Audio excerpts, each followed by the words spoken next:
So ఈరోజు 9వ అధ్యాయం పరమ గుహ్య జ్ఞానం. ఓకే, దీన్ని మోస్ట్ కాన్ఫిడెన్షియల్ నాలెడ్జ్ కూడా అంటారు. సో ముందు గలాచరణం.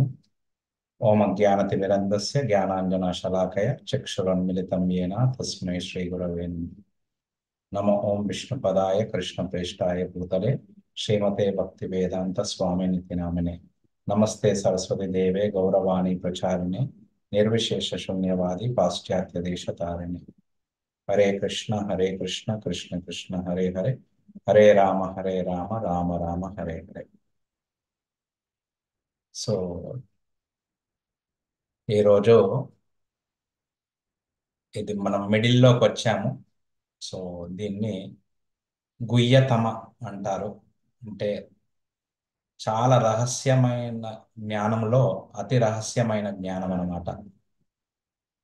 సో 7వ అధ్యాయం నుండి కృష్ణుడు భౌతిక జగత్తు గురించి, అలానే జీవుడి గురించి, ఆయన గురించి చెప్పడం స్టార్ట్ చేశాడు. మొదటి 6 అధ్యాయాలలో భగవంతుడు ఆ మనల్ని ఆయన గురించి పెద్దగా చెప్పుకోలేదు. మన గురించి, మనం కర్మయోగ ఎట్లా చేయాలి, జ్ఞానాన్ని ఎలా ఆర్జించాలి, అలానే ధ్యానం ఎలా చేయాలి, వాటి గురించి చెప్పుకుంటూ వచ్చాడు. 7వ అధ్యాయం నుండి ఆయన గురించి చెప్పడం మొదలు పెట్టాడు. సో ఇది 7వ అధ్యాయం నుండి 12వ అధ్యాయం భక్తి యోగం. దీంట్లో ఈరోజు స్పెషల్గా ఎక్కువ భక్తి గురించి ఎక్కువ చెప్తారు. సో అందుకోసము ఇది పరమ గుహ్య జ్ఞానం. అన్ని రహస్యాలలో ఇది చాలా రహస్యమైన జ్ఞానం. దీని రాజ విద్య కూడా అంటారు. అంటే తిరుగులేని విద్య ఇది.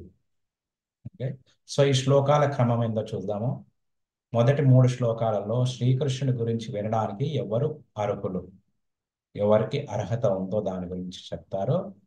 మళ్ళీ 4 నుండి 10 శ్లోకాలలో చిత్ అచిత్ మరియు ఈశ్వరుడి మధ్య అచింత్య భేద అభేద సంబంధం. ఇది కొద్దిగా టెక్నికల్గా ఉంటుంది. ఓకే, కానీ ఫస్ట్ సారి అర్థం చేసుకోవడానికి ప్రయత్నిస్తాను. ప్రభుపాదుల వారి తాత్పర్యాలు మంచి చదివితే ఇంకా బాగా అర్థమవుతుంది. అంటే కొద్ది సమయం పడుతుంది ఈ సెక్షన్ ఒక్కటి అర్థం చేసుకోవడానికి. బట్ మళ్ళీ సెకండ్ టైం డిస్కస్ చేసినప్పుడు, ప్రభుపాద తాత్పర్యాలు మంచి చదువుకున్నప్పుడు అప్పుడు ఓకే ఇంకా డీటెయిల్గా అర్థమైపోతుంది. 11 నుండి 15 శ్లోకాలలో ఓకే రాక్షసులు, దేవి దేవతల ఆరాధకులు మరియు శుద్ధ భక్తులు. 16 నుండి 25 శ్లోకాలలో శ్రీకృష్ణుడి అన్ని ఆరాధనలకు లక్ష్యం. 26 నుండి 34 శ్లోకాలలో శ్రీకృష్ణుని ప్రత్యక్ష ఆరాధన మహిమలు. ఆయనకి భక్తి చేస్తే ఆ మహిమలేంటో అక్కడ చెప్తారు. సో మళ్ళీ మళ్ళీ ఆయన జ్ఞానాన్ని ఇంకా ఇస్తున్నారు. ఓకే, సో ఎంత ఆయన గురించి మనం తెలుసుకుంటే, ఎంత జ్ఞానమో ఆయన గురించి తెలిస్తే మనకి అంత ఆయనతో సంబంధం ఏర్పడుతుంది. మనం ఏదన్నా మంచి వస్తువుని, దాన్ని ఎంత ఆ వస్తువు యొక్క ఎన్ని గుణాలు మనకు తెలుస్తుంటే అంత జాగ్రత్తగా మనము దాన్ని హ్యాండిల్ చేస్తాం. సో 8వ అధ్యాయంలో మనం చూసాము, అర్జునుడు ప్రశ్న అడుగుతాడు, కృష్ణుడు ఆ ప్రశ్నలకి జవాబులు ఇస్తూ ఉంటాడు. ఓకే, మళ్ళీ దాని తర్వాత చనిపోయే సమయమున ఆయన్ని గుర్తుపెట్టుకుంటూ ఎలా చనిపోవడం వల్ల ఆయన ధామం పొందొచ్చు దాని గురించి చెప్తారు. తర్వాత 10 నుండి 13లో యోగమిశ్ర భక్తుల గురించి చెప్తారు. యోగులు ఎలా ఓకే ఆ ధ్యానం చేసి ఆయన్ని పొందుతారు. 14 నుండి 16లో భక్తుల గురించి చెప్తారు. 17 నుండి 22లో భౌతిక ఆధ్యాత్మిక జగత్తుల యొక్క ఆ, తేడా ఏంటో దాని గురించి చెప్తారు. మళ్ళీ లాస్ట్కి ఎలా 2 గతులు ఉంటాయి, శుక్లగతి, కృష్ణగతి అని.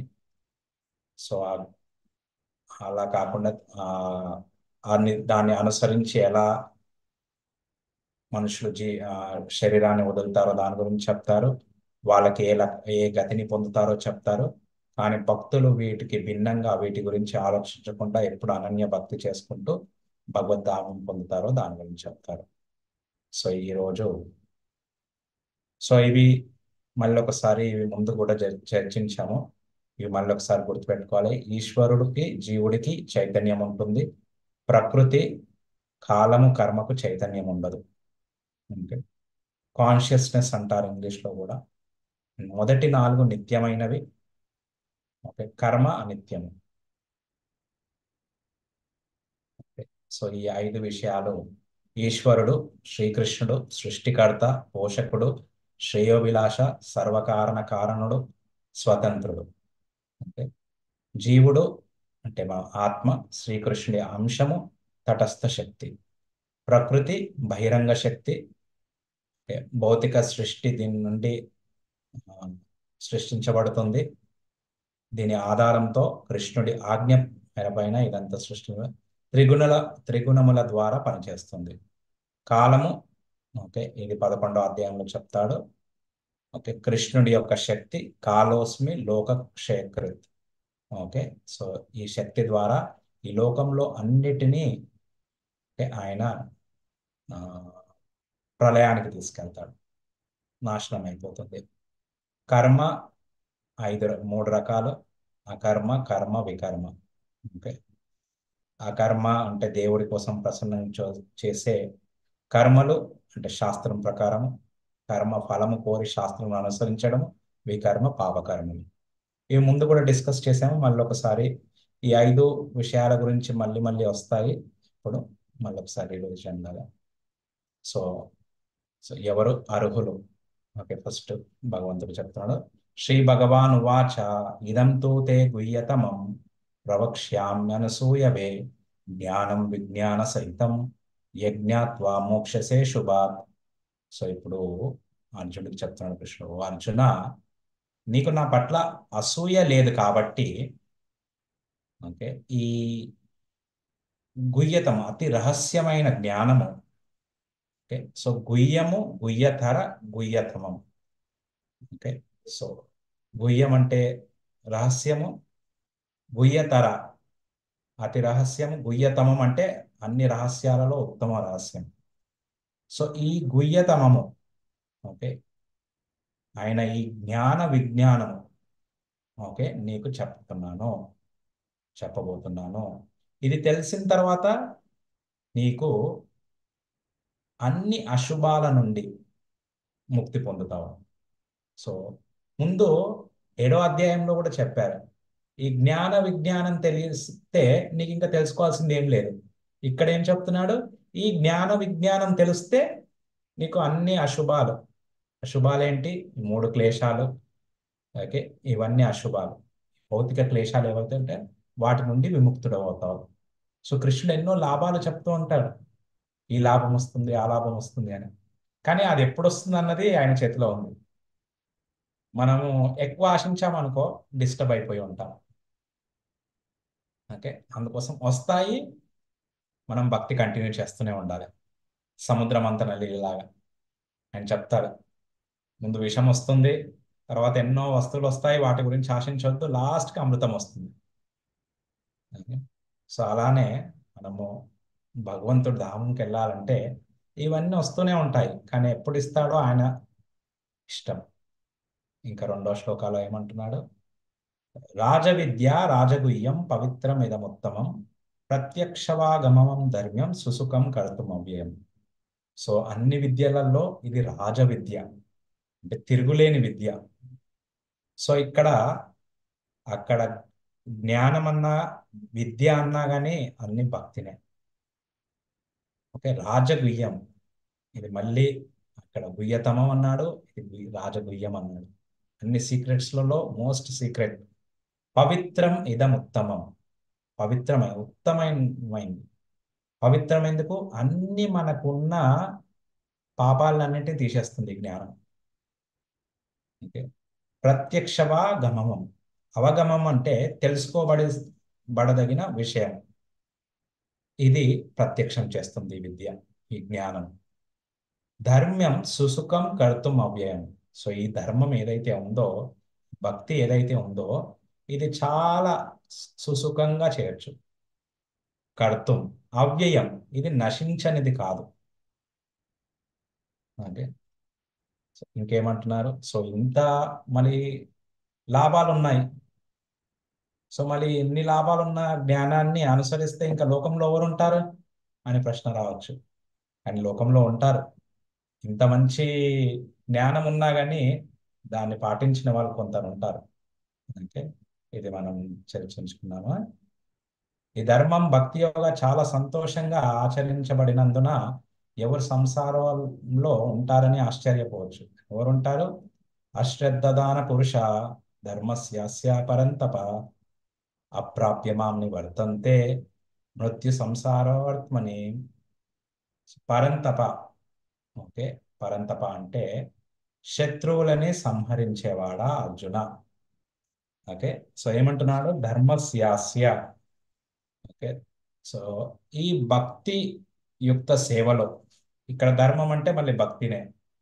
ఓకే. ధర్మము, జ్ఞానము, విద్య, ఈ మూడు ఒకటే దాన్ని సూచిస్తాయి.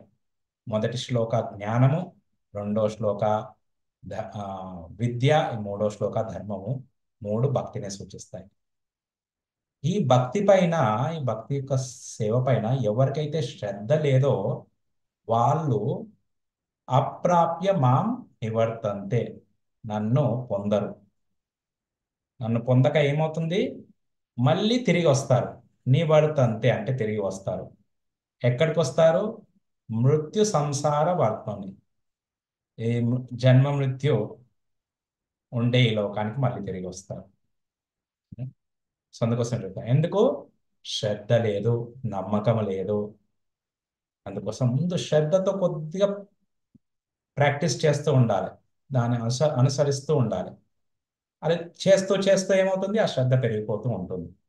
అలానే సాధువుల సాంగత్యం తీసుకుంటూ చేస్తూ ఉండాలన్నమాట. ఆ శ్రద్ధ అలా పెరిగిపోతూ ఉంటుంది. సో ఈ జ్ఞానాన్ని అర్థం చేసుకోవడానికి ఉండవలసిన రెండు అర్హతలు: అనసూయ, అసూయ లేకుండా ఉండట; శ్రద్ధ, విశ్వాసం. ఓకే. ఒకటో శ్లోకాలు, మూడో శ్లోకాలు చెప్పారు. ఓకే. 4 నుండి 10 శ్లోకాలు చిత్, అచిత్ మరియు ఈశ్వరుడి మధ్య అచింత్య భేద అభేద సంబంధం. మయా తతం ఇదం సర్వం జగత్ అవ్యక్తమూర్తిన మస్తాని సర్వభూతాని నచాహం తేషు అవస్థిత.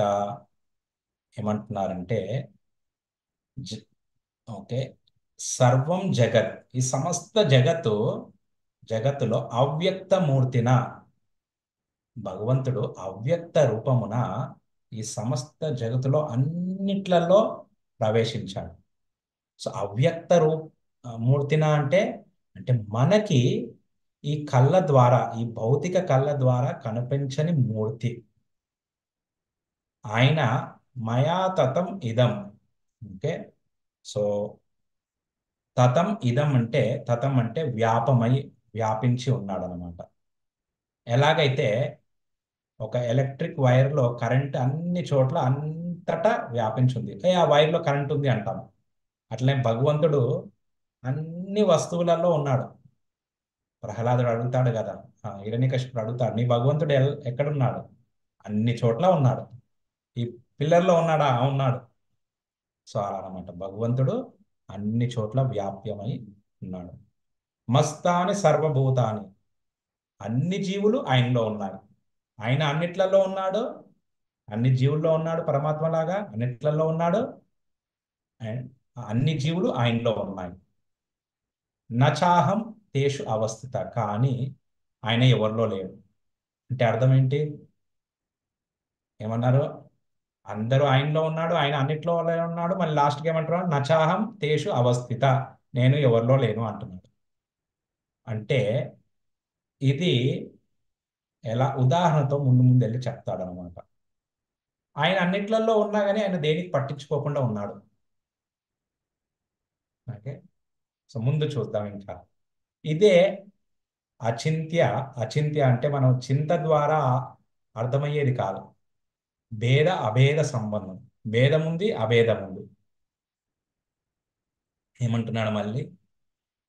ఇప్పుడు ఏమన్నాడు? నచాహం తేషు అవస్థిత మస్తాని సర్వభూతాని అన్నాడు. ఓకే. దీనికి మళ్ళీ ఉల్టా అంటున్నా, నచమస్తాని భూతాని పశ్యమే యోగమైశ్వర్యం భూతభృన్నచ భూతస్థో మమాత్మ భూత భావన. సో మళ్ళీ ఏమంటున్నాను, ఆయనను సృష్టించబడిన సమస్తము ఓకే నాలో స్థితిని కలిగి ఉండదు. నచమస్తాని భూతాని. సో సృష్టించిందంతా ఆయనలో లేదంట. ఓకే. సో ఇదే ఆయన యోగ ఐశ్వర్యం. సో ఆయనలో ఎందుకు లేదు? ఎందుకంటే భూత భృన్ అంటే అన్ని జీవులని ఆయన పోషిస్తున్నాడు. ఓకే. కానీ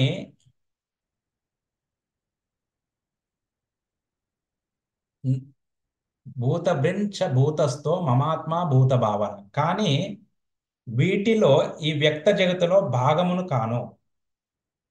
దీనికి అర్థం చేసుకోవడానికి ఒక ఉదాహరణ చెప్పాడు. ఈ ఉదాహరణ అర్థం చేసుకుంటే అది అర్థం చేసుకోవడం చాలా తేలిక. అంటే వీటిని అన్నిటినీ ఆయన అన్ని జీవులు ఆయన లోపల ఉన్నారంటే ఆయన మోస్తున్నాడా ఆ జీవుల్ని, భూత బ్రిన్ అన్నిటినీ పోషిస్తున్నాడు. సో పోషిస్తూ అన్ని జీవులను పోషిస్తున్నాడంటే ఇప్పుడు మనము ఒక ఇంటి వారిని పోషించాలంటే వాళ్ళ భారం అంతా మన తలపైన పెట్టుకోవాలి. సో ఆయన కూడా అంత ఈ జీవుల భారం అంతా ఆయన తలపైన పెట్టుకున్నాడా? ఆయనకి హెడ్ఏక్ వస్తుందా ఇప్పుడు? లేదు. ఎలా? ఉదాహరణ ఎలా? యథాకాశో నివాస్ యథాకాశో స్థితో నిత్యం వాయు సర్వత్ర గో మహాన్ తదా సర్వాణి భూతాని మస్తాని ఉపదారయ. సో సర్వత్ర గో మహాన్, ఎలాగైతే సర్వత్ర అంటే అన్ని చోట్ల ఈ వాయు అంటే ప్రచండ ప్రబలమైన గాలి ఆకాశంలో ఉంది. ఎల్లప్పుడూ ఆకాశంలో ఉంది.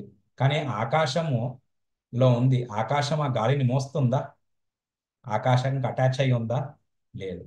ఎలాగైతే ఆ ఆకాశానికి తగలకుండా ఈ గాలి ఆకాశంలో ప్రబలిస్తుందో అంటే అటు ఇటు వెళ్తుందో, అలానే అన్ని జీవులు ఆయనలో ఉన్నాయి.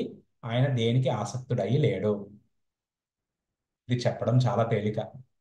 అందుకోసమే ఎవరన్నా మనము ఒక జీవులని పోషిస్తున్నాం అనుకో, ఎవరినైనా పోషిస్తున్నాం అనుకో, వాళ్ళకి ఆసక్తి లేకుండా, వాళ్ళ పట్ల ఆసక్తి లేకుండా ఉండడం చాలా కష్టం. ఈ ఆకాశము గాలి అన్నది వాటికి చైతన్యం లేదు. సో వాటికి ఆసక్తి లేదంటే నమ్ముకోవచ్చు. కానీ భగవంతుడికి ఆసక్తి లేకపోవడం ఏంటి జీవుల పట్ల? అదే ఈ అచింత్యమైన విషయం. అదే యోగం ఐశ్వర్యం. ఓకే. సో ఏమంటున్నారు? ఆ, సర్వభూతాని కౌంతేయ ప్రకృతిం యాంతి మామికాం కల్పక్షయే పునస్తాని కల్పాదౌ విసృజామ్యహం. ఓ కుంతిపుత్ర, అన్ని జీవులు ఓకే ఆ, ప్రకృతి నుండి పుడతాయి. అలానే కల్పక్షరే ప్రళయము సమయంన ఓకే అవి ప్రకృతిలోకి వెళ్ళి మళ్ళీ కల్పాదౌ మళ్ళీ కల్పము మొదలైనప్పుడు మళ్ళీ పుడతాయి. ఓకే. ప్రకృతిం స్వాం అవిష్టాభ్య విసృజ్యామి పునః భూతగ్రామం ఇమం కృష్ణం అవశం ప్రకృతే వశత్. సో ఇక్కడ ఏమంటున్నారు? సమస్త జగతము ప్రకృతే వశత్, ఆయన ఆధీనంలో ఉన్నది. ఓకే. మళ్ళీ ఆయన సంకల్పముతోనే అది ప్రయత్నంగా, అది అప్రయత్నంగా ఆయన ఓకే ఆ సృష్టించడానికి ఆయన ప్రయత్నించనక్కర్లేదు. జస్ట్ ఆయన సంకల్పంతో, ఆయన సత్య సంకల్ప అంటాడు. ఆయన అనుకుంటే సృష్టి వచ్చేస్తుంది అంతే. అది కరెక్ట్ టైంకి వచ్చేస్తుంది, ఏ టైంలో రావాలో. రాత్రి టైంకి ప్రళయం అయిపోతుంది. మళ్ళీ బ్రహ్మదేవుడు పొద్దున్న సమయానికి మళ్ళీ అన్ని జీవులు బయటకు వస్తాయి. ఓకే. సో ఆయనకి అందుకోసము దానికోసం కష్టపడనక్కర్లేదు. ఇంకేమంటున్నారు? నచమాం తాని కర్మాని నిబధ్నంతి ధనంజయ ఉదాసీన వదాసీన అసక్తం తేషు కర్మసు. ఓ ధనంజయ, నచమాం తాని కర్మాని, ఈ కర్మలన్నీ, సో భగవంతుడు కూడా ఈ పనులన్నీ చేస్తున్నాడు కదా, ఇవన్నీ ఆయనని బంధించవు. ఎందుకు? ఉదాసీన, ఆయన ఉదాసీనుడై న్యూట్రల్ గా ఉంటాడు. న్యూట్రల్ గా అక్కడ కూర్చొని ఉండి అసక్తం తేషు కర్మసు, ఆసక్తి లేకుండా ఆయన ఈ కర్మలన్నీ చేస్తున్నాడు. మనకి ఎప్పుడైతే ఆసక్తి ఉంటుందో అప్పుడు మనం కర్మబంధాలలో పడతాం. ఆయనకి ఏమీ ఆసక్తి లేదు, ఉదాసీనం, ఆయన న్యూట్రల్ గా ఉండి అన్ని పనులు చేస్తున్నాడు. సో ఇదే మనకి ఆ భగవంతుడికి ఉన్న తేడా. హరే కృష్ణ. ఇంకా ఈ ప్రకృతితోని ఈ జీవులన్నీ సృష్టిస్తున్నాడు, ఈ మొత్తం సృష్టిని సృష్టిస్తున్నాడు. మయాధ్యక్షేణ ప్రకృతి సూయతే సచరాచరం హేతునానేన కౌంతేయ జగద్విపరివర్తతే. ఓ ధనంజయ, సారీ ఇక్కడ ఏమంటున్నారు, ఓ కుంతిపుత్ర, నా శక్తులలో ఒకటైన ఈ ప్రకృతి, ఓకే, నా ఆజ్ఞ ప్రకారం మయాధ్యక్షేణ, ఆయన ఆజ్ఞ ప్రకారం సూయతే సచరాచరం, చర అచర అంటే కదిలేవి, అచర అంటే కదలనివి. కదిలేవి అంటే కొన్ని జీవులు కదులుతాయి, కొన్ని జీవులు అంటే చెట్లు ఇవన్నీ కదలవు. ఇవన్నీ ఈ ప్రకృతి ద్వారా ఆయన ఆయన ఆజ్ఞ ద్వారా ఈ ప్రకృతి సృష్టిస్తుంది. ఓకే. ఆ,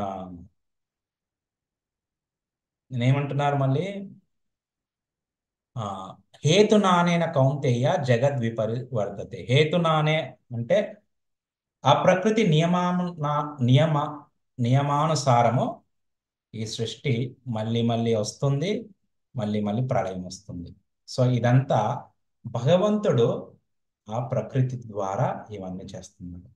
సో ఇది 4 నుండి 10 శ్లోకాలు ఆయన ఏదైతే యోగం ఐశ్వర్యం, ఈ ఐశ్వర్యం ఏదైతే ఉందో, ఈ యోగ ఐశ్వర్యం ఏమైతుందో ఇది చెప్తున్నాడు అనమాట. ఆయన ఎలా ఈ సృష్టిని మొత్తము సృష్టిస్తాడో, ప్రళయం చేస్తాడో ఈ ప్రకృతి ద్వారా మనకు చెప్తున్నాడు. కానీ ఆయన దేని పట్ల ఆసక్తి లేకుండా ఉన్నాడు. అదే చాలా అమేజింగ్ థింగ్ అని, ఆశ్చర్యమైన విషయం. 11 నుండి 15 శ్లోకాలలో రాక్షసులు దేవి దేవతల ఆరాధకులు మరియు శుద్ధ భక్తులు. ఓకే. సో ముందు ఈ రాక్షసుల ఆసురుల గురించి చెప్తాను. అవజానంతి మామూఢ మానుషిం తనుమాశ్రితం పరంభావం అజానంతో మమ భూత మహేశ్వరం. ఓకే. సో మమ భూత మహేశ్వరం. సో సమస్తమునకు పరమ ప్రభు అయిన భగవంతుడు, ఓకే, ఈ పరంభావం అజానంతో, ఈయనని తెలియకుండా, ఓకే, మూడులు ఏమనుకుంటారు, ఇతను మానవ రూపంలో వచ్చినప్పుడు ఇతను సాధారణ మనుషుడే అని మానుషిం తను ఆశ్రితం. ఓకే. ఆయన మనకి కనిపించడానికి, వ్యక్తం అవ్వడానికి ఒక మానవ రూపం లాగా వచ్చినప్పుడు ఆయన్ని మూడులు పరిహాసం చేస్తారన్నమాట. ఉదాహరణకి ఈ శిశుపాలుడు ఆయన్ని ఎప్పుడు నిందిస్తూ ఉంటాడు. సో ఇలాంటి మూడులు వాళ్ళకి అజ్ఞానం కారణంగా వీళ్ళు ఆయనని, ఓకే, పరిహాసం చేస్తారు. మళ్ళీ వీళ్ళ గతి ఏంటి, ఓకే, మోగాశ కర్మాను మోగ జ్ఞాన విచేతస రాక్షసిం ఆసురిం చైవ ప్రకృతిం మోహినిం శ్రిత. సో ఈ ప్రకృతి వల్ల మోహితులైన, ఓకే, ఈ ఈ వ్యక్తులు, ఈ రాక్షసులు, ఆసురి ప్రవృత్తులు ఉండే వ్యక్తులు ఏమవుతుంది, వాళ్ళ యొక్క ఆశలు అంటే మోగ ఆశ, ముక్తికి కోరుకునే ఆశలు, వాళ్ళ కామ్యకర్మలు, వాళ్ళ జ్ఞాన అర్జనం చేసేటి అన్ని విచేతస, అన్ని విభ్రాంతి అయిపోతుంది, అన్నిట్లలో వాళ్ళు, ఓకే, వ్యర్థం అవుతారు. ఇంకేమంటున్నారు, కానీ దీనికి విరుద్ధంగా మహాత్ములు ఎలా ఉంటారో వాళ్ళు ఏం చేస్తారు, మహాత్మానస్తు మాం పార్థ దైవీం ప్రకృతిమాశ్రిత భజంత్యనన్య మనసో జ్ఞాత్వా భూతాదిమవ్యయం. ఓ పార్థ, కృతాకుమార, ఓకే, మహాత్ములు, ఓకే, వాళ్ళు ఏం చేస్తారు, వాళ్ళు దైవీం ప్రకృతిమాశ్రిత, నా దైవ ప్రకృతిని ఆశ్రయిస్తారు. ఆశ్రయించి జ్ఞాత్వ, నా గురించి జ్ఞానము. ఏం జ్ఞానం ఉంటది? భూతాది అవ్యయం, నేను ఆది అని, అంటే ఆయనే మొదలు, అన్నిటికీ ఆరిజిన్, మొదలు ఆయన్నే. అవ్యయం, ఆయనకి, ఓకే, ఈ అవ్యయం అంటే యాక్చువల్ ఏ శరీరానికైతే 6 చేంజెస్ ఉంటాయి అన్నమాట. అంటే మనము పుడతాం, ఈ శరీరం పుడుతుంది, ఉంటుంది, తర్వాత పెరుగుతుంది, తర్వాత కొన్ని పుట్టిస్తుంది, తర్వాత మెల్లిమెల్లిగా డిటోరియేట్ అవుతుంది, తర్వాత చనిపోతుంది. అలా 6 చేంజెస్ ఉంటాయన్నమాట. కానీ భగవంతుడికి అలా ముసలితనము ఇవన్నీ రావన్నమాట. ఆయన శరీరము అవ్యయం, ఓకే, నశించనిది. సో ఇది ఆయననే ఆది, ఆయన్నే అన్నిటికీ కారణము, ఆయనకి ఎవరు కారణము కాదు.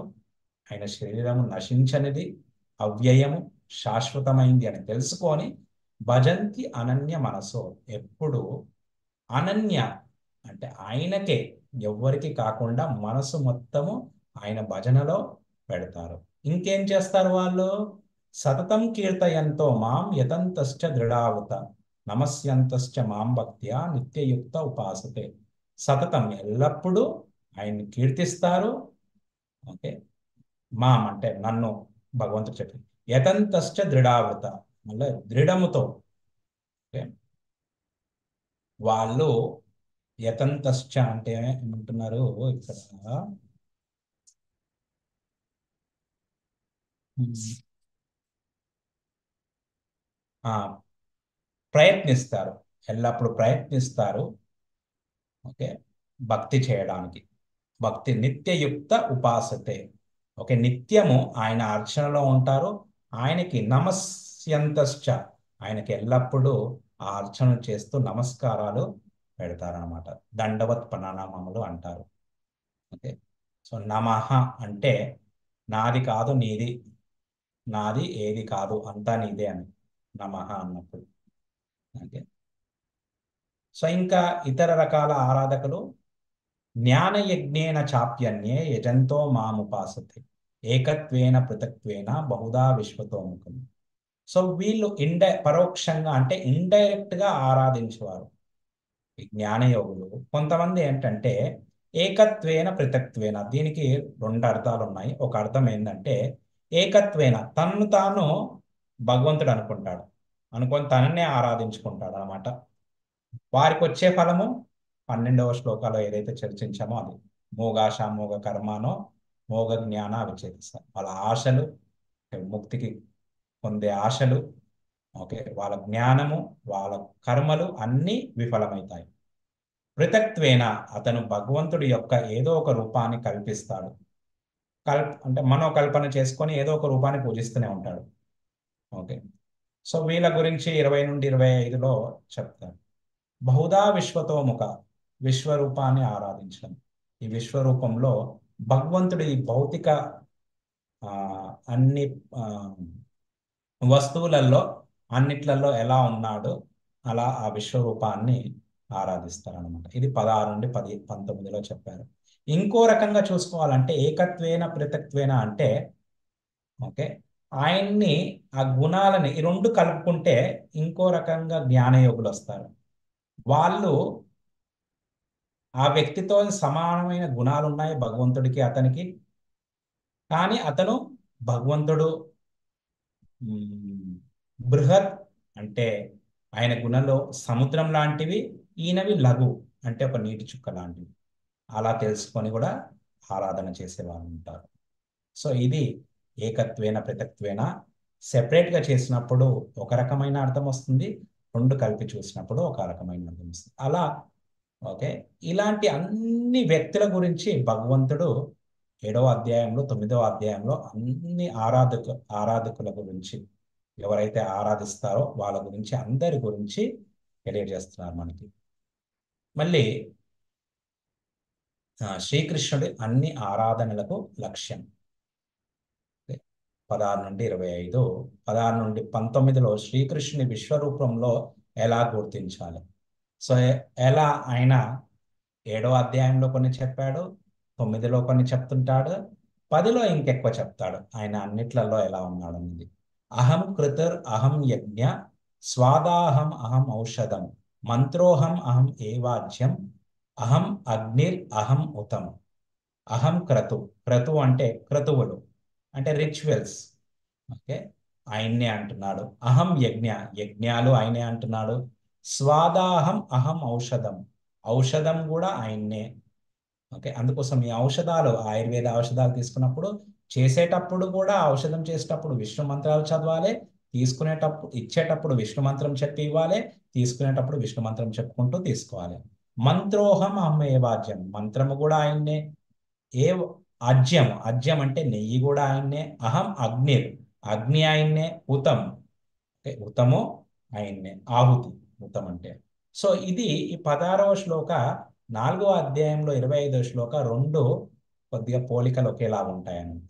బ్రహ్మార్పణం బ్రహ్మ హవిర్ బ్రహ్మణో బ్రహ్మణ ఉతం బ్రహ్మేణ తేన గంతవ్యం. ఆ శ్లోక ఈ శ్లోక రెండు ఒకే రకంగా ఉంటాయి. మళ్ళీ 17వలో ఏం చెప్తున్నాడు? పితాహమస్య జగతో మాతాదాత పితామహ వేద్యం పవిత్రం ఓంకార రుత్ సమ యజురేవచ. ఇంకేమంటున్నాడు? పితాహమస్య జగతో.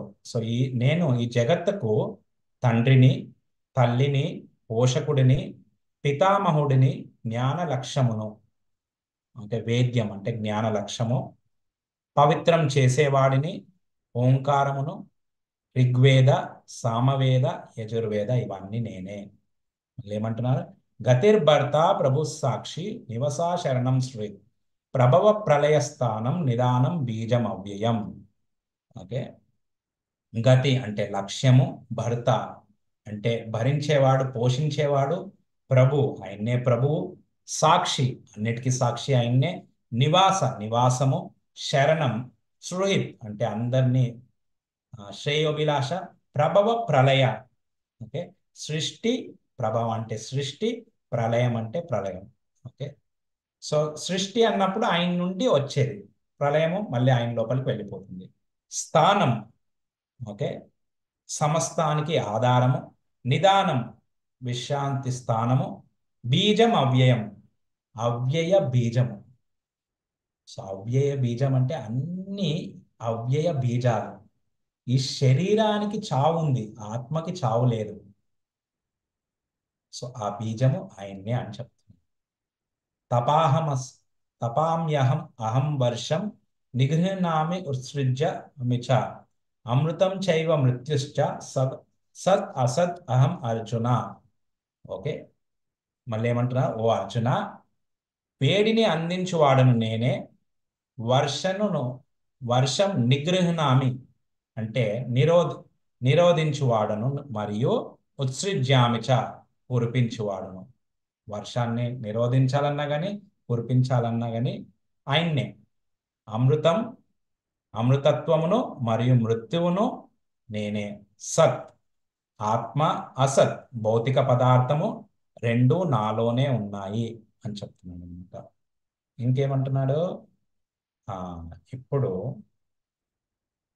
దేవతల ఆరాధన మరియు ఆయన్ను ఆరాధించు వారిని పోల్చడం. సో ఇప్పుడు ఫస్ట్ ఈ రెండు పోల్చుకుంటూ చెప్తాను అనమాట. సో ముందు ఆ విశ్వరూపాన్ని ఎవరైతే ఆరాధిస్తారో వాళ్ళ గురించి చెప్పారు. ఇప్పుడు దేవతలు ఆరాధించే వారి గురించి చెప్తున్నారు.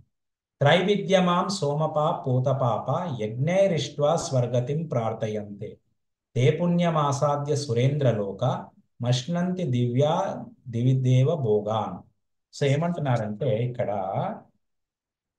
స్వర్గతిం ప్రార్థయంతే అంటే స్వర్గాన్ని పొందాలని ప్రార్థించేవారు. ఓకే, వేదాధ్యయనము త్రైవిద్యమాం వేదాధ్యయనము చేసి సోమ పానము సోమపానము సోమరసము త్రాగేవారు. ఓకే, సో ఈ పాపాల నుండి ముక్తులై పూత పాప. ఓకే, తే పుణ్య సాధ్యం సురేంద్రలోకం. ఓకే, సో సురేంద్రలోకం అంటే స్వర్గాన్ని పొంది మష్నంతి దివ్యాన్ దివిదేవ భోగాన్ అక్కడ భోగాలు అనుభవిస్తారు. ఓకే, సో అక్కడ మళ్ళీ ఏమవుతుంది, అక్కడికి వెళ్ళి తేతం దుక్త్వా స్వర్గలోకం విశాలం క్షీణే పుణ్యే మర్త్యలోకం విశంతి. కానీ అక్కడ వెళ్ళి భుక్త్వా ఆ భోగించే వాళ్ళు స్వర్గలోకానికి విశాలమైన భోగాలు ఉన్నాయి, కానీ అవి క్షీణే పుణ్యే మర్త్యలోకం విశంతి. అవి ఒకానొక సమయం తర్వాత క్షీణిస్తాయి. ఆ పుణ్యం ఎప్పుడైతే అయిపోతుందో వాళ్ళు మళ్ళీ మర్త్యలోకానికి మళ్ళీ తిరిగి వస్తారు. ఏవం త్రైధర్మ మనుప్రపన్న గతాగతం కామ కామా లభంతే. ఓకే, మళ్ళీ ఏమంటున్నారు, ఈ విధంగా ఏవం త్రైధర్మ మా ప్రపన్న అంటే మూడు వేదాలు పాటిస్తూ ఓకే, ఆ స్వర్గాలు పొందుతారు. గత అగతాం.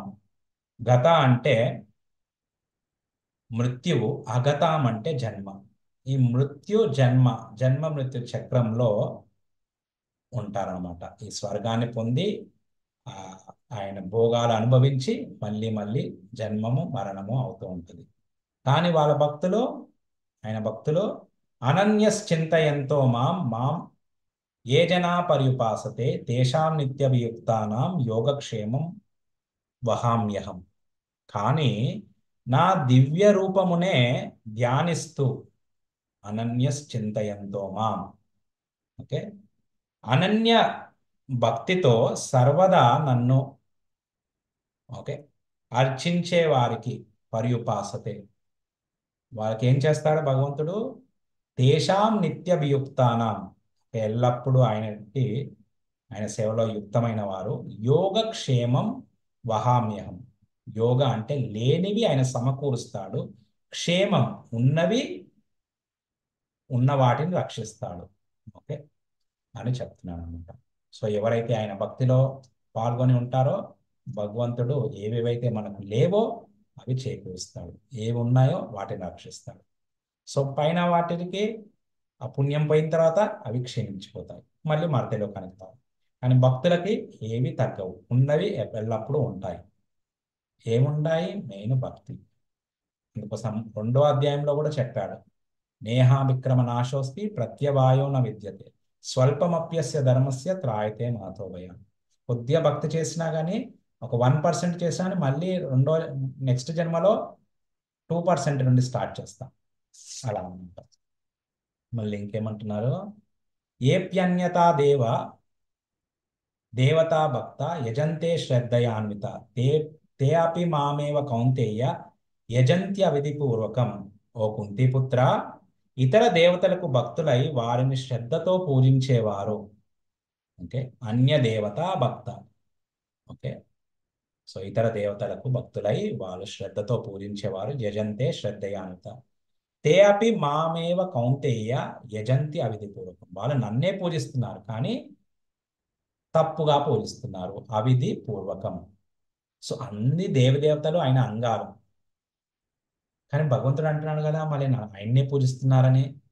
అవును, ఆయన్నే పూజిస్తున్నారు, ఆయన నుండే ఫలాలు వస్తాయి, కానీ భావం మాత్రము ఆయనని పూజిస్తున్నారని పూజించట్లేదు. నేను దేవతనే పూజిస్తున్నాను, ఆ దేవి దేవతలనే పూజిస్తున్నానని ఆ భావంతో పూజిస్తున్నారు కాబట్టి అది అవిధి పూర్వకం. ఓకే, సో భగవంతుడు ఇక్కడ చెప్తున్నాడు అనమాట. సో ఆయన మళ్ళీ ఇంకేం చెప్తున్నారు, అహం హి సర్వ యజ్ఞానాం భోక్తా చ ప్రభురేవచ నతు మాం అభిజానంతి తత్వేనాత్య శవంతితే. ఓకే, సో అన్ని అహం హి, ఖచ్చితంగా అహం నేను అన్ని యజ్ఞాలకు భోక్తను, ఓకే, భోగం చేసేవాను. ప్రభురేవచ నేనే ప్రభువుని. నతుమాం అభిజానంతి కానీ నన్ను తెలుసుకోక నా తత్వం కొనని వారు శవంతితే వాళ్ళది పతనం అయిపోతుంది. సో వీళ్ళు యజ్ఞాలు అర్పిస్తున్నారు దేవతలకి ఆయనని తెలుసుకోకుండా, కానీ అన్ని యజ్ఞాలకి భోక్త ఆయన్ని. సో తప్పుగా అవిధి పూర్వకంగా చేస్తున్నారు కాబట్టి వాళ్ళకి పతనం అవుతుంది. ఏం పతనం అవుతుంది, ఓకే, యాంతి దేవా వృతా దేవాన్ పితృన్ యాంతి పితృవృత భూతాని యాంతి భూతేజ్య.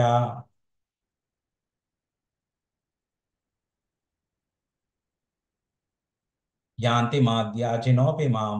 సో ఏమంటున్నారు? యాంతి దేవా వృతా దేవాన్. ఎవరైతే దేవతలను పూజిస్తారో వాళ్ళు దేవత లోకానికి వెళ్తారు. అలానే ఎవరైతే పితృని పూజిస్తారో వాళ్ళు పితృలోకానికి వెళ్తారు. ఎవరైతే భూత ప్రేతాలను పూజిస్తారో వాళ్ళు భూత ప్రేతాల లోకానికి వెళ్తారు. కానీ నన్ను ఎవరైతే పూజిస్తారో నా దగ్గరికి వస్తారు అని చెప్తున్నాడు. ఓకే. అందుకోసము ఏ ట్రైన్ ఎక్కినా కానీ మనం ఢిల్లీకి వెళ్ళాము. హైదరాబాద్ నుండి సికింద్రాబాద్ నుండి ట్రైన్ తీసుకున్నాం అనుకో. ఓకే. కన్యాకుమారికి వెళ్ళే ట్రైన్ ఎక్కితే మనం ఢిల్లీకి వెళ్ళాం, కన్యాకుమారికే వెళ్తాం. అలానే ఎవరిని పూజిస్తే వాళ్ళ లోకానికి వెళ్తాం. అదే చెప్తున్నారు. సో అందుకోసము మళ్ళీ ఇది పతనం ఎందుకు అవుతుంది? ముందుకు చెప్పినట్టు క్షీణే పుణ్యే లోకే విశంతి, మర్త్య లోకే విశంతి. సో ఎందుకంటే ఆ దేవత లోకానికి వెళ్ళిన తర్వాత ఆ పుణ్యం అయిపోయిన తర్వాత, తరిగిన తర్వాత మళ్ళీ రిటర్న్ రావాల్సింది. కానీ భక్తి ఎప్పుడు తరగదు. సో ఆ భక్తి ద్వారా భగవంతుడి లోకానికి వెళ్తే మళ్ళీ తిరిగి రాము. మాముపేత్య పునర్జన్మ దుఃఖాలయం అశాశ్వతం. ఆ లోకానికి వస్తే మళ్ళీ ఈ ఈ లోకానికి దుఃఖాలయానికి రారు అని చెప్పారు. సో కృష్ణుడిని ఆరాధించేవారు, వాళ్ళ ప్రేరణ ఏంటి? ప్రేమ మరియు సేవించుట. దేవతలను ఆరాధించేవారు వాళ్ళ ప్రేరణ భౌతిక కోరికలు. సో కృష్ణుడు ఏమిస్తాడు? మనకు అవసరమైనయే ఇస్తాడు, తల్లిదండ్రుల వల్లే. దేవతలు మనం ఏం అడిగితే, మనము మంచిగా కరెక్ట్గా పూజ చేస్తే మనం ఏం కోరుకుంటామో అవి ఇస్తారు. ఎలా అంటే దుకాణం దగ్గరికి వెళ్ళేసి మనము డబ్బులు ఇస్తే మనం ఏం కోరుకుంటే అవి ఇచ్చేస్తాం. కానీ తల్లిదండ్రులు అలా కాదు. ఓకే. మనకి ఏది అవసరమో అది ఇస్తారు. ఆశీర్వాద ఫలాలు, కృష్ణుడు ఇచ్చే ఫలాలు శాశ్వతము, దేవతలు ఇచ్చే ఫలాలు తాత్కాలికం. మళ్ళీ ఇప్పుడు ఆయన యొక్క ఆరాధన మహిమలు చెప్తున్నాను. ఇవి మంచిగా అర్థం చేసుకోవాలి. ఓకే. ఫస్ట్ భక్తి చాలా సరళమైంది. అయ్యా మళ్ళీ నిన్ను పూజ చేయాలంటే ఏం చేయాలి? ఎన్ని యజ్ఞాలు చేయాలి? ఏమేం చేయాలి? ఓకే. సింపుల్ చెప్తాడు. పత్రం పుష్పం ఫలంతో యోమే భక్త్యా ప్రయచ్చతి తదహం భక్తి ఉపరిత అశ్నామి ప్రయతాత్మన ప్రేమతో. ఓకే. భక్తితో పత్రము గాని, పుష్పము గాని, ఫలము గాని, తోయం అంటే నీరు గాని నాకిస్తే తదహం భక్తి ఉపరితే ఆశ్నామి ప్రయతాత్మన. నేను ఆ భక్తితో ఇస్తే నేను ఆ భక్తితో స్వీకరిస్తాను. ఆశ్నామి యాక్చువల్గా తోయాన్ని ఆశ్నామి అనొద్దనం. ఆశ్నామి అంటే తినడం. కానీ భక్తితో ఇస్తున్నారు కాబట్టి నీళ్ళని కూడా నేను తినేస్తా అంటున్నాడు. ఓకే. ఇక్కడ బెంగాల్లో కూడా నీళ్ళని తింటారు అంటారు. సో మేబీ ఇక్కడ నుండే తీసుకున్నారేమో వాళ్ళు. సో భగవంతుడు ఎంత ప్రేమలో మునిగిపోయారంటే ఆశ్నామే అంటున్నాడు. తీసుకుంటాను, తినేస్తాను అంటున్నాడు. సో ఇది శుద్ధ భక్తి. అంటే ప్రేమతో భక్తితో ఇస్తే ఆయన భక్తితో తీసుకుంటాడు, మళ్ళీ మనకి భక్తి ప్రసాదిస్తాడు, ఆ ప్రేమని ప్రసాదిస్తాడు. మళ్ళీ మళ్ళీ ఏమంటారు? సరే ఇది కాదా? యత్కరోషి యదాశ్నాసి యజ్జిహోషి దదాసి యత్ తపస్యసి కౌంతేయ తత్ కురుష్వస్య మదర్పణం. అంటే ఏమంటున్నారు?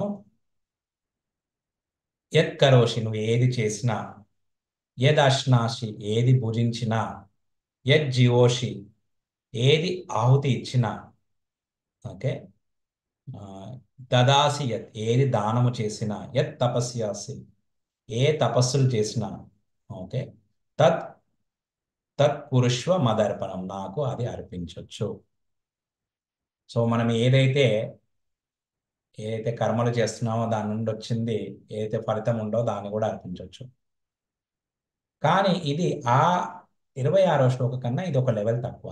ఎందుకంటే ఫస్ట్ మనం కర్మలు చేస్తున్నాము, తర్వాత డబ్బులు వచ్చిన తర్వాత ఆయనకి ఇవ్వాలనుకుంటున్నాం. మొదటిది ఏంది? పత్రం పుష్పం ఏంది? భగవంతుడి కోసమనే పొయ్యేసి ఆ పుష్పాన్ని ఆ ఫలాన్ని కొనుక్కొని తీసుకొని వస్తున్నాం. కానీ ఇది నేను చేసిన, ఇంకో నా డబ్బులు నీకు ఇస్తున్నా అంటున్నావు, అందుకోసం ఇది తక్కువైపోతుంది. అదేంటి? అయ్యా ఇది నీదే, నువ్విచ్చిందే నేనే నీకు ఇస్తున్నాను, నీకే నేను ఇస్తున్నాను, అంతా నీదే, నీకు ఇస్తున్నాను, నేను నాదేమి కాదు. ఇక్కడ చెప్తారు, లైక్ మంత్రాలు ఉంటాయి. ఓం కేశవాయ నమః. కేశవాయ అంటే కేశవ అనాలి. కేశవాయ అంటే ఇది నీకు. ఓకే, నీకు అంటే ఇంకా ఆయనకే సమర్పించేశాను. నమః అంటే నాది కాదు అంట. ఓం కేశవాయ నమః అని ఒక పత్రం గాని పుష్పం గాని ఇస్తే, అయ్యా ఇది నీది, నీకు నేను ఇస్తున్నాను, నాది కాదు. ఓకే, నమమ అన్నది మోర్ ఇంపార్టెంట్ అంట, చాలా ముఖ్యమైనది. నాది. ఓకే, నేను నాది, ఈ మమత్వంతోనే ఇక్కడ ఉండిపోతాం. కానీ అందుకోసము అప్పుడు అలా నమః అన్నప్పుడు నాది కాదు నీది అని మనం అర్పిస్తున్నాం. అది భక్తి. ఓకే, శుభాశుభైర్ ఫలైర్ ఏవం మోక్షసే కర్మ బంధనై సన్యాస యోగ యుక్తాత్మ విముక్తో మాం ఉపాస్యసే. ఓకే, ఇంకేమంటున్నారు? ఈ విధముగా నీవు కర్మబంధముల నుండి, వాని శుభ అశుభముల నుండి విముక్తుడు కాగలవు. ఓకే, మళ్ళీ ఎట్టి సన్యాస యోగ సిద్ధాంతములో నాపై మనస్సు పెట్టినచో నీవు విముక్తుడవై నన్ను చేరుకుంటావు. విముక్తో మాం ఉపాస్యసి, మామై ఉపాస్యసి. ఓకే,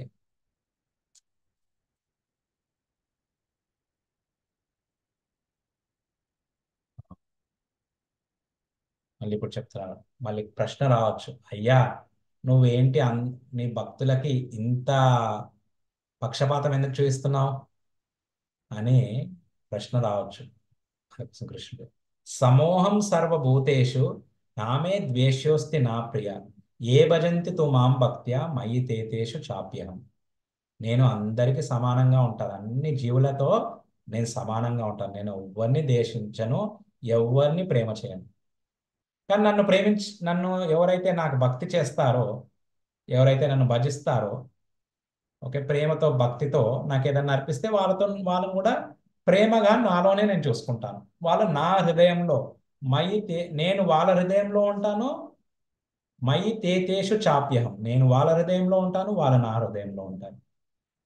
మిమ్మల్ని ఇదేంటి ఒక రకంగా అంటారు, సమూహం అంటారు, ఇంకో రకంగా అంటారు నేను వాళ్ళని ప్రేమిస్తాను, వాళ్ళు నా హృదయంలో ఉంటారు, నేను వాళ్ళ హృదయంలో ఉంటా అంటాడు. ఇదేంటి? సో ద్వేషించడం అంటే ఆయన, ఇప్పుడు ఆయనకు ఎవరన్నా అపకారం చేశారనుకోండి, ఆయన అది గుర్తుపెట్టుకోడంట. ఎన్ని అపకారాలు చేసినా కానీ వచ్చేసి మళ్ళీ ఆయన ముందుకు రాగానే అవన్నీ ప్రీవియస్ది గుర్తుపెట్టుకోడు ఆయన. మళ్ళీ ముందు వచ్చేసి, అయ్యా నువ్వే దేవాది దేవుడవు, నీకు నీరు పెడతాను అని అంటే, ప్రేమతో ఆయన నీరు పెట్టగానే ముందు చేసిన అన్ని మర్చిపోయి ఆయన నన్ను ప్రేమిస్తున్నాడా, ఆయన కూడా ప్రేమించడం స్టార్ట్ చేసేస్తాడు. సో అందుకోసం ఆయనకి ఆ ద్వేషం అన్నది ఉండదు, అందరినీ ప్రేమిస్తాడు. ఓకే, అందరితో సమానంగా ఉంటాడు. కానీ ఎవరైతే ప్రేమిస్తారో, అందుకోసము 4వ అధ్యాయం 11వ శ్లోకాలు చెప్పారు, ఏ యథామాం ప్రపద్యంతే తాంస్తతైవ భజామ్యం. ఎవరు నాతో వ్యవహరిస్తారో వాళ్ళతో అలానే వ్యవహరిస్తాను. ఆయనతో ప్రేమతో వ్యవహరిస్తే ఆయన కూడా ప్రేమతో వ్యవహరిస్తారు. కానీ ఆయనతో ఎవరన్నా ద్వేషంగా కొట్లాడాలనుకుంటే ఆయన ఏం చేస్తాడు, అయ్యా నువ్వు నాతో కొట్లాడాలనుకుంటున్నావు, నేను కూడా కొట్లాడుతా. ఓకే? సో అందుకోసము ఈ శిశుపాలుడు, ఇలాంటి జరాసంధుడు, వీళ్ళందరూ అలానే అటాక్ చేయడానికి వెళ్తారు. ఆయన అటాక్ చేయాల్సి వస్తుంది, ఎందుకంటే వాళ్ళు కోరుకుంటారు. మళ్ళీ ఇలా ఎవరైతే ఆయనకి భక్తి చేస్తారో, సుదురాచారో అంటే ఎప్పుడైనా తప్పు పనులు చేశారనుకోండి. దురాచారం అంటే చెయ్యకూడనివి చెయ్యాల్సినవి చేయకపోతే దురాచారం అంటారు. ఆచారాలు ఏం పాటించట్లేదు. సుదురాచారం అంటే చెయ్యకూడనివి చేయడం వల్ల తప్పు కార్యాలు. సో ఈ భౌతిక జగతంలో ఉన్నందువలన త్రిగుణాలతో ప్రభావితమయ్యి భక్తి చేసే అతను కూడా ఎప్పుడన్నా ఏదన్నా పెద్ద దురాచారం చేశారంటే, ఓకే, వాళ్ళని భగవంతుడు ఎలా చూస్తాడు? అపిచేత్ సుదురాచారో భజతే మాం అనన్యభాగ్ సాధురేవ సమంతవ్య సమ్యక్ వ్యవసితో ఇస. సుదురాచారం చేశాడు, ఎంతో పెద్ద దురాచారం చేయకూడని చేశాడు. కానీ అతను లోపల ఓకే ఆ, చాలా బాధపడుతున్నాడు. బాధపడుతూ భక్తిని వదలట్లేదు, భగవంతుని వదలట్లేదు, భజన చేస్తూనే ఉన్నాడు. భజతే మాం అనన్య భావ, అనన్య భక్తి, ఇంకా ఎవరి దగ్గరికి వెళ్ళట్లేదు, భగవంతుని దగ్గరనే ఉన్నాడు. ఓకే, అతన్ని భగవంతుడు సాధురేవ సమంతవ్య, అతన్ని సాధు అని పరిగణించాలి. ఎందుకు? సమ్యక్ వ్యవసిత, వ్యవసిత వ్యవసితు వ్యవసితో హిస, అంటే ఆయన ఆ భక్తిలో నెలకొని ఉన్నందు అండి. సో అందుకోసం ఇప్పుడు ఉదాహరణకి తల్లిదండ్రులు ఎవరైనా పిల్లోడు ఎప్పుడు ఎల్లప్పుడు మంచిగా ఉండే, ఏదో తప్పు చేశాడు, కానీ తల్లిదండ్రులకు వచ్చి చెప్పుకున్నాడు, నేను మారుతాను, నేను మళ్ళీ మంచివాడిలాగానే ఉంటాను అని అంటే, బయటి వాళ్ళు క్షమించకపోవచ్చు కానీ తల్లిదండ్రులు క్షమించేస్తారు. ఓకే, అతను నిజాయితీగా ఉన్నాడు కాబట్టి, తప్పు చేశాడు ఒప్పుకొని మళ్ళీ మంచివాడిలాగా ప్రవర్తిస్తున్నందుకు అతన్ని ఆ తప్పు చేసిన దాన్ని మర్చిపోయి మంచివాడిలాగానే చూస్తారు. ఉదాహరణకి ఎవరినైనా జైలుకి పంపించిన తప్పు కార్యం చేసినందుకు జైల్లో వెళ్ళి అన్ని మంచి పనులు చేస్తే ఆ జైలు వాళ్ళే అతని ఏదైతే శిక్ష ఉంటుందో దాన్ని తగ్గించేస్తారు. సో భగవంతుడు అదే చేస్తున్నాడు.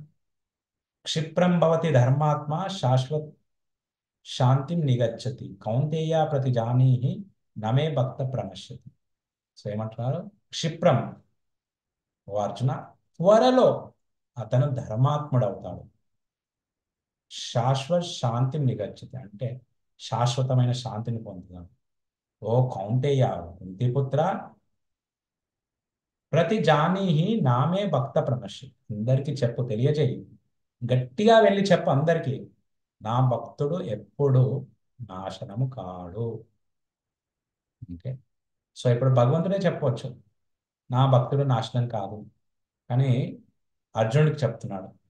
ఎందుకంటే ముందుకెళ్ళిన తర్వాత కృష్ణుడు ఆయుధాలు ఎత్తనని చెప్తాడు యుద్ధంలో, కానీ భీష్ముడు ఎప్పుడైతే చాలా ఘోరంగా యుద్ధం చేసేటప్పుడు ఇంకా ఆయన్నే ఆయుధం, ఇక అర్జునుడేమో చంపాలా వద్దా చంపాలా వద్దా అని తీవ్రంగా యుద్ధం చేయట్లేదు ఆయన, ఈయన్నేమో తీవ్రంగా యుద్ధం చేస్తున్నాడు 10వ రోజు. ఇక ఈయన్నే ఆ రథం పై నుండి దిగేసి అక్కడ పడ్డ బండి చక్రం పట్టుకొని వెళ్ళిపోతాడు అనమాట, రథ చక్రం. అప్పుడు అర్జునుడు వచ్చి, నాయనా నువ్వు ఈ ఆయుధం ఎత్తనన్నావు, నువ్వు ఎత్తుతున్నావు, వద్దు వద్దు నేనే తీవ్రంగా యుద్ధం చేస్తాను అని మళ్ళీ యుద్ధం చేస్తాడు. సో ఆయన ఒట్టుని పక్కన పెడతాడు, ఆయన భక్తులని ఆ, ఆదుకోవడానికి. అందుకోసము మళ్ళీ మనుషులు అంటారు, అయ్యా నీ ఒట్లని తప్పే, మేము నమ్మము అంటారు. అందుకోసం ఏమంటున్నారు? ఓ అర్జున, నువ్వు చెప్పు, నువ్వు చెప్తే అది నిజమైపోతుంది. ఎందుకంటే దానికి ఒక రోజు ముందు భీష్ముడు ఒక ఒట్టు తీసుకుంటాడు. భీష్ముడు శ్రీకృష్ణుడి పరమ భక్తుడు, శుద్ధ భక్తుడు.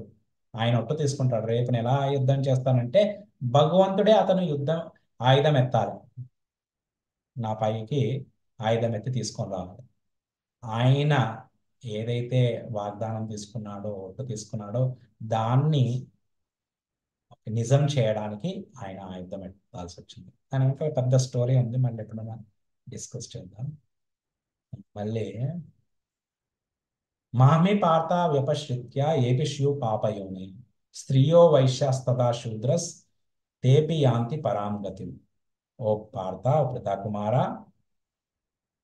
వ్యపాశిత్ర, ఓకే, ఎవరైనా సరే ఆయన ఆశ్రయము తీసుకున్నాను, వాళ్ళు ఎలాంటి కుటుంబంలో పుట్టినా సరే, శూద్రులై ఉండని, వైశ్యులై ఉండని, స్త్రీలై ఉండని, యవ్వనన్నా ఉండని, ఆయనని ఆశ్రయిస్తే వాళ్ళు పరాంగతి, ఆశ్రయించి భక్తి చేస్తే వాళ్ళు భగవద్ధామంకి వెళ్తారు. సో వాళ్ళు ఓన్లీ పురుషులు, యోగులు, ఓకే, అయ్యి అడవిలలో వెళ్ళి ధ్యానం చేసి భక్తి చేస్తే వాళ్ళే వెళ్తారన్నది కాదు, సన్యాసులే వెళ్తారన్నది కాదు, అందరికీ భగవద్ధామం వెళ్ళడానికి అర్హత ఉంది. ఒకటే ఒకటి, భగవంతుడి ఆశ్రయం తీసుకొని, శరణం తీసుకొని ఆయనకి భక్తి చేయాలి. సో వీళ్ళే వెళ్ళినప్పుడు కిం పునర్బ్రహ్మణ పుణ్య భక్త రాజర్షయస్తదా అనిత్యం అసుఖం లోకం ఇమం ప్రాప్య భజస్వమం.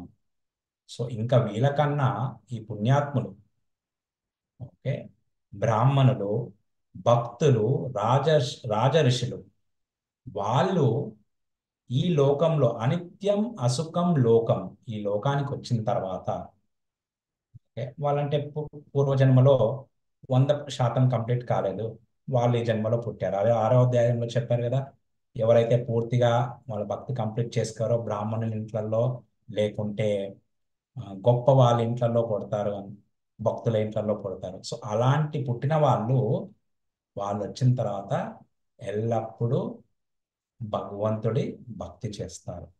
ఓకే, సో వాళ్ళు ఈజీగా భగవంతుడి ధామంకి వెళ్తారు. సో ఈ భక్తిని ఎలా చేయాలి మళ్ళీ, మళ్ళీ లాస్ట్కి చెప్తుంది. మన్మనాభవ మద్భక్తో మధ్యాజీ మాం నమస్కురు మామై వేష్యసి త్వైవం ఆత్మానం మత్పరాయణ.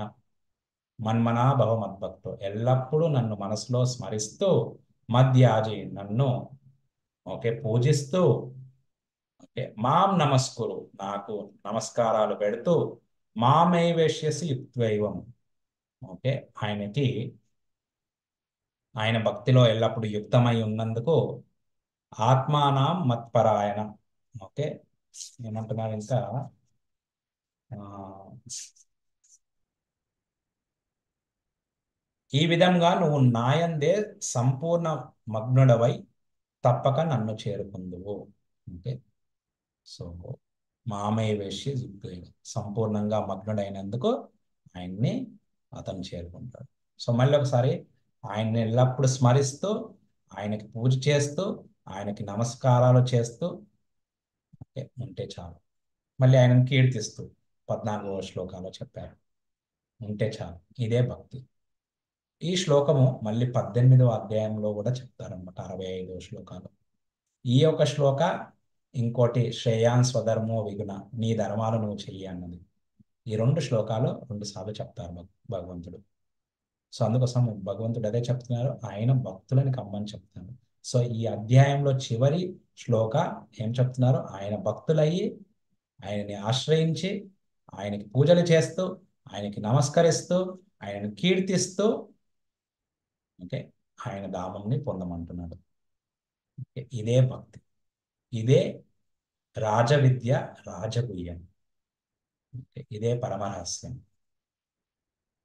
సో మొదటి 3 శ్లోకాలలో ఎవరు ఈ విద్యని అర్థం చేసుకుంటారో, ఎవరికి అర్హులు, అసూయ లేని వాళ్ళు, భగవంతుడి పైన శ్రద్ధ ఉన్నవారు ఈ విద్యని అర్థం చేసుకోగలుగుతారు.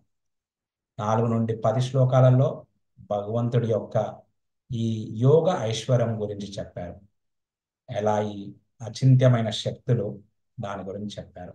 ఎలా ఆయన అన్నిట్లలో ఉంటాడు, కానీ అన్నిటికీ పట్టించుకోకుండా ఉంటాడు ఒక రకంగా.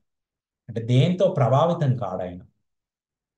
అంటే మనం ప్రభావితం అవుతాం, ఆయన ప్రభావితం కాడు.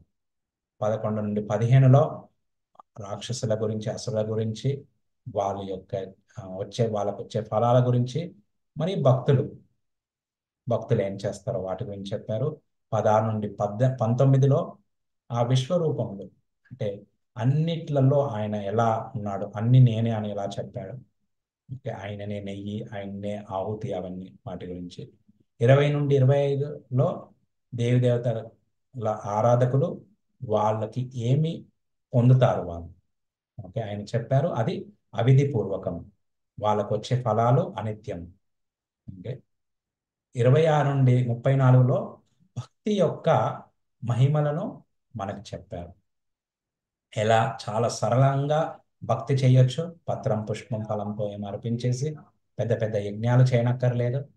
అలానే కీర్తిస్తూ, ఆయనకి నమస్కరిస్తూ, దండవత్ ప్రణామాలు చేస్తూ, ఓకే, అలానే ఆయనకి అర్చన చేస్తూ ఇలా భక్తి చేయొచ్చు.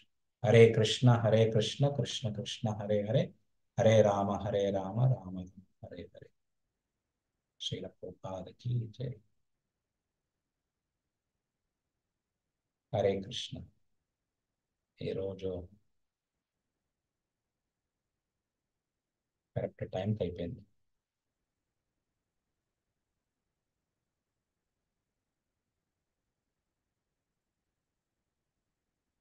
ఏమన్నా ప్రశ్నలు ఉన్నాయా?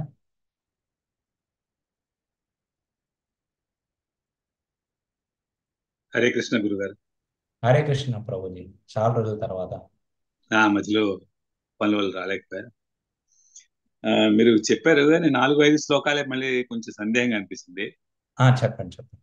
ఆ నాలో ఈ ఇవన్నీ ఉంటాయి కానీ నేను వాటిలో లేను అని ఒక చోట అన్నారు. హ్మ్. నేను అన్నిట్లోనూ ఉంటానని మళ్ళీ అదే శ్లోకంలో పక్క శ్లోకంలో చెప్పారు. హ్మ్. ఈ ఈ ఈ భేదం నాకు అర్థం కాలేదు. బేసికలీ ఏంటంటే ఆయనలో ఆయన అన్నిట్లలో ఉన్నాడు. ఆ, ఓకే. అది మనం భగవద్గీత భాగవతం కూడా ఒప్పుకోవాలి కదా, ప్రహ్లాద్ చెప్పాడు కాబట్టి. ఆ, సో కానీ ఆ, ఆయనలో ఆయన అన్నిట్లలో ఉన్నాడు. ఆయన మళ్ళీ ఆయన అన్నిట్లలో లేను కూడా అన్నాడు. అదే అది ఎందుకన్నారు. అంటే ఏంటంటే వాటికి ఆయన శక్తుల ద్వారానే, ఆయన సంకల్పము ద్వారా వాటిని కంట్రోల్ చేస్తున్నాడు ఆయన. ఆ, ఆయన ఏంటంటే పర్సనల్ గా ఉండి అన్నిటినీ నియంత్రించనక్కర్లేదు. ఉమ్, అర్థమవుతుందా? సో ఆ రకంగా ఆయన లేడు కూడా. ఇప్పుడు ఉదాహరణకి చెప్తారు ప్రభుపాదుల వారు. ఓకే, తాత్పర్యాలలో చెప్తారు. ఇప్పుడు రాజు ఉన్నాడు. ఓకే, రాజు అంతటా ఉన్నాడు. ఈ దేశాన్ని మొత్తంలో ఆయన ప్రభావం ఉంది. అది చదివానండి. అధికారులు మాత్రం కనిపిస్తారు. ఆ కానీ ఆయన మంత్రుల ద్వారా అన్ని పనులు చేయిస్తాడు. ఉమ్, కానీ మంత్రులు, ఆయన లేకుండా మంత్రులు ఏం చేయలేకపోతారు. సో ఆయన ఉన్నాడు లేడు కూడా. ఆయన శక్తుల ద్వారా ఉన్నాడు, లేడు కూడా. కానీ ఇది రాజుకి మంత్రులకు చెప్పినప్పుడు ఏంటంటే ఓకే, ఆయన శక్తులు ఆ మంత్రుల ద్వారా చేస్తున్నాడు. కానీ భగవంతుడు నిజంగా హిరణ్యకశిపుడు లాంటి వచ్చి సరే ప్రకటమవు అంటే ప్రహ్లాడు ఆజ్ఞేస్తే ప్రకటమ కూడా అవుతాడు. రాజు ప్రకటన అవ్వకపోవచ్చు. ఉమ్, ఇది ఉదాహరణ చెప్పడానికే. అదే. అలానే ఉదాహరణకి అది కూడా చెప్పారు కదా. సో ఎలా అయితే ఈ గాలి ఆకాశం. ఉమ్, సో గాలి ఆకాశంలో ఉంది, కానీ గాలికి ఆకాశానికి ఏం సంబంధం లేదు. దాంట్లో ఉంది అంటే ఇప్పుడు అన్ని జీవులు నాలో ఉన్నాయి, కానీ ఉమ్, నేను వాటిలో లేను అంటాడు. మళ్ళీ మళ్ళీ భక్తుల కోసం వచ్చేప్పుడు వాళ్ళు నాలో ఉన్నారు, నా హృదయంలో ఉన్నారు, నేను వాళ్ళ హృదయంలో ఉన్నాను అంటున్నాడు. అదే.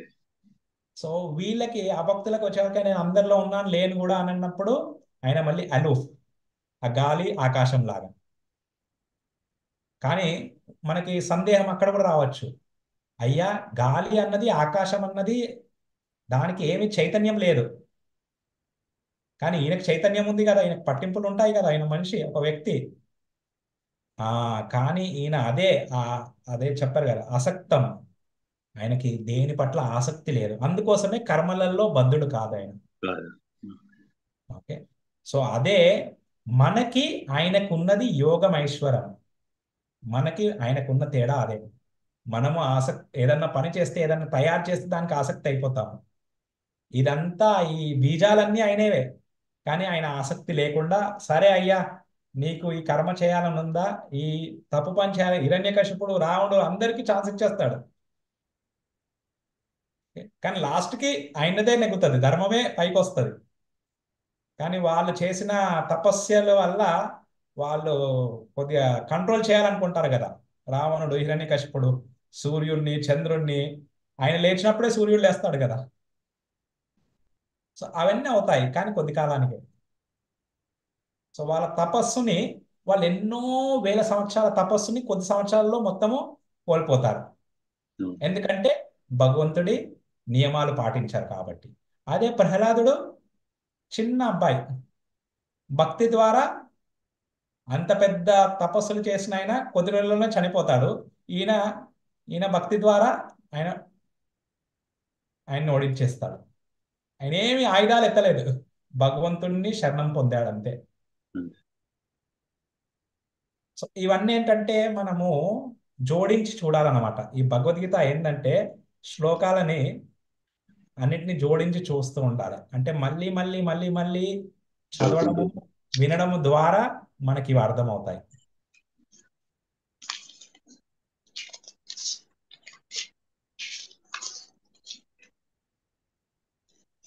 సరేనండి. హరే కృష్ణ.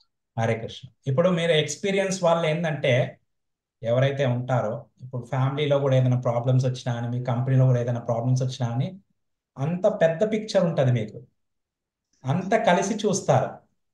అందుకోసము 60 years తర్వాత కన్సల్టెంట్స్ అయిపోతారు మీరు. సో అప్పుడు అవును. ఏంటంటే అంతా ఒకే దగ్గర చూస్తారు కాబట్టి దాని అర్థము బాగొస్తుంది అనమాట. అలానే ఇప్పుడు మనకు ఆచార్యులు చెప్తున్నారు కాబట్టి అది విని విని మనం ఏదో చర్చించుకుంటున్నాం. వాళ్ళు మనకి ఇవన్నీ వాళ్ళు మనకి ఇవన్నీ భాష భాష్యం ఇవ్వకపోతే మనము అర్థం చేసుకోవడం చాలా కష్టం. సో ఆయన అవ్యక్తము వ్యక్తము కూడా. సో అవ్యక్తంగా అన్నిట్లలో ఉన్నాడు. వ్యక్తంగా అంటే ఆయనకి కనిపించే రూపముగా ముందలే కనిపిస్తున్నాడు భగవంతుడు అర్జునుడికి. అవ్యక్త రూపంలో అన్నిట్లలో ఉన్నాడు, వ్యాపించి ఉన్నాడు. వ్యక్తంగా ముందల కూడా కనిపిస్తున్నాడు. ఆ అవ్యక్తం అంటే ఈ కంటికి కనిపించదు, అవును. అంటే ఈ భౌతిక కళ్ళకి కనిపించదు. హరే కృష్ణ. Thank you. మరి మరొక ప్రశ్న అండి. ఆ టాపిక్ ని కొద్దిగా ఎక్స్టెండ్ చేశారు. అదే మరొక ప్రశ్న. ఆ, 30 శ్లోకంలో 37 30 30 30 30 మిక్కిలి అసహ్యమైన పనులు చేయవాడు కూడా ప్రేమయుక్తమైన సేవలో నిమగ్నుడైనచో అతడు మంచివాడైన సజ్జనుడిగానే పరిగణించవలను. ఆ. ఇలా చెప్పడం వల్ల మనం చెడ్డ పనుల్ని ప్రోత్సహించినట్టు అవుతుందా? చెడ్డ పని చేయి, పర్వాలేదు, దేవుడు రక్షిస్తాడులే అన్నట్టుగా. అది ప్రభుపాద్ వారు ముందుకెళ్ళిన తర్వాత చెప్తారు ఇలా అనేసి. ఆ లాస్ట్ పారాగ్రాఫ్ లో చెప్పారు. On the other hand one should not misunderstand that a devotee in transcendental devotional service can act in all kinds of abominable ways. ఆ ఓకే. ఇంకో మెయిన్ ఏంటంటే అది తప్పు జరిగింది. ఓకే. సో నేను తప్పు చేస్తాను ఎల్లప్పుడూ అన్నది కాదు, తప్పు జరిగింది. యాక్సిడెంటల్. యాక్సిడెంటల్ అంటే ఏంటంటే ఇప్పుడు రామాయణంలో రాముడే చెప్తాడు ఎవరి గురించి, మన ఆ, ఇది విశ్వామిత్ర ముని గురించి. అది విధి ప్రకారం. ఓకే. విధి యొక్క ప్రభావం వల్ల ఆయన ప్రభావితుడయ్యాడని. హరే కృష్ణ. హరే హరే కృష్ణ. కృష్ణ. ఆ, సో ఆ విధిని అర్థం చేయిస్తున్నాడు అక్కడ రాముడు లక్ష్మణుడికి. అంటే కైకేయి ఓకే విధి ప్రకారము, విధి ప్రభావం వల్ల ఆమె అలా చేసింది అంటాడు. లక్ష్మణుడికి చెప్తాడు. అంటే విధి అంటే అర్థం ఏంటో ఆయన చెప్తాడు అన్నమాట. అప్పుడు విధి అంటే ఏంటంటే ఆ కైకేయి ఎప్పుడు ఆలోచించలేదు ఆమె. జస్ట్ ఆ కొద్ది సమయానికే ఆ యొక్క సాంగత్యం వల్ల, మంతర సాంగత్యం వల్ల ఆమె ప్రభావితమయ్యి ఆ దురు దురాచారం చే చేసింది. ఆ తప్పు కోరికలు వచ్చేస్తాయి. ఓకే. సో అలానే విశ్వామిత్రముని కూడా ఆయన తపస్సు చేసేటప్పుడు కోరుకోలేదు. హఠాత్తుగా ఇంద్రుడు పంపించేస్తాడు, హఠాత్తుగా మోహితుడు అయిపోతాడు. సో అలానే ఈ భౌతిక జగతంలో ఉన్నప్పుడు అలా మోహితులు అయిపోవచ్చు. యాక్సిడెంట్ అంటే లిటరల్గా అలా తీసుకోవద్దు, యాక్సిడెంటల్ అన్నట్టు. అంటే అలా మోహితులు అయిపోతారు. కానీ వాళ్ళు అలా భక్తి చేస్తూ ఉన్నారు కాబట్టి, ఆయన్ని శరణం పొందారు కాబట్టి, దాంట్లో ఆస్వాదం పొందారు కాబట్టి, తప్పు చేసినా అని మళ్ళీ వెంటనే దాన్నే పట్టుకుంటారు. అంటే ఇప్పుడు విశ్వామిత్ర ముని ఆ రామాయణంలో చూసుకుంటే 10 సంవత్సరాలు మేనకాతో కాపురం కడుపుతాడు. 10 సంవత్సరాల తర్వాత మళ్ళీ గుర్తొచ్చేస్తుంది, అయ్యా నేను ఏంటి ఎక్కడి నుండి ఎక్కడికి వచ్చేసానని. తర్వాత అన్ని వదిలేసి మళ్ళీ తపస్సు మొదలు పెడతాడు. కానీ ఆయన ఆ 10 సంవత్సరాలు చేసిన దాన్ని గుర్తుపెట్టుకోరు. ఆ, ఆయన బ్రహ్మర్షియే. సో అందుకోసం ఇది. సో బాహిర్గతంగా సుదురాచారం, కానీ ఆయన భక్తి చేస్తున్నారు కాబట్టి ఇది మనం అందుకోసం మనము మన స్థాయి నుండి మనం శరణం ఇవ్వలేము. అదే ఆచార్యులు అలాంటి వాళ్ళు వాళ్ళకి శరణం ఇవ్వచ్చు. వాళ్ళు ఓకే. ఇప్పుడు తల్లిదండ్రులకి తెలుసు ఆ పిల్లోడు ఏంటి అన్నది, పాస్ట్ ఏంటి, ప్రజెంట్ ఏంటి, ఫ్యూచర్ ఏంటి అన్నది తల్లిదండ్రులకు తెలుసు. బయటి వాళ్ళకి అర్థం కాదు. తప్పు చేశాడు వాడిని జైల్లో పెట్టేయాలి, అది చేయాలి, ఇది చేయాలి అంటారు. కానీ తల్లిదండ్రులు ఆ మనస్తత్వం అంతా చూశారు చిన్నప్పటి నుండి. సో అదే భగవంతుడు గురువులు వాళ్ళు ఆ శరణం ఇవ్వగలుగుతారు. ఉమ్, ఓకే, మనం సాధారణంగా చూస్తే అది లైసెన్స్ కాదు. అదే అందుకోసం ఇది కూడా అపరాధం అన్నమాట. నామ బలం పైన భక్తి బలం పైన తప్పులు చేసుకుంటూ పోవడము అది అపరాధం. అది. హరే కృష్ణ అండి. హరే కృష్ణ. ఇంకా ఎవరికన్నా ప్రశ్నలు ఉన్నాయా?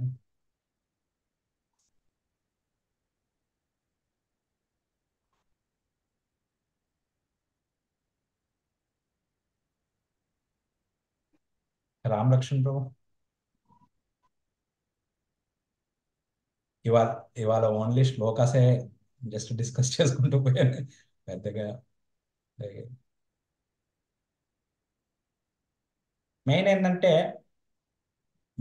ఈ భగవద్గీతలో భగవంతుడు ఏంటంటే అన్ని ఉపనిషత్తుల యొక్క సారం ఇచ్చేసాడు చిన్నగా. అవును.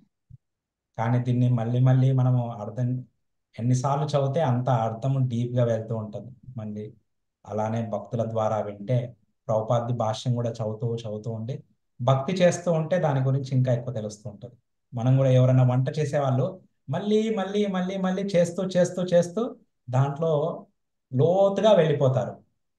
ఓ ఒక్కొక్క ఏదైతే మసాలా వేస్తారో ఏదన్నా ఒక్కొక్క దాన్ని గుణం ఏంటో తెలిసిపోతుంది. ముందేస్తే ఏమవుతుంది, తర్వాత ఏమొస్తుంది, మధ్యలో వేస్తే ఏమవుతుంది, అవన్నీ తెలిసిపోతాయి అన్నమాట. అలానే భగవంతుడిది ఏదైనా కానీ అలా శ్రద్ధతో భక్తి చేస్తూ ఉంటే ఆయన అన్నారు కదా, సర్వస్య చాహం హృది సన్నివిష్టం మత్తా స్మృతి జ్ఞానం అపవనం చ. ఆయన హృదయంలో ఉండి ఆ జ్ఞానాన్ని ప్రకాశిస్తూ ఉంటాడు. ఆయన 10వ అధ్యాయంలో కూడా చెప్తాడు. ఓకే, తేషామహం సముదార్త కాదు, తేషాం అజ్ఞానజం తమ. ఓకే, అజ్ఞానాన్ని జ్ఞాన దీపేన భాస్వత. ఓకే, సో జ్ఞాన దీపంతోనే ఆ అజ్ఞానాన్ని తొలగిస్తాననేసి. హరే కృష్ణ. ప్రభుజీ ఏమన్నా చెప్పాలా మీరు?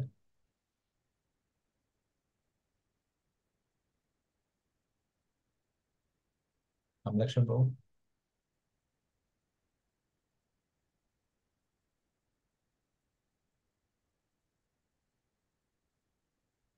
ఓకే,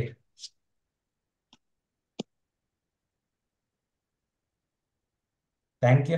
హరే కృష్ణ హరే కృష్ణ హరే కృష్ణ కృష్ణ కృష్ణ అండి. హరే హరే రామ హరే రామ రామ రామ. శ్రీల ప్రభుపాదకి జై. Thank you so much, Prabhu. Thank you Prabhu. Hare Krishna.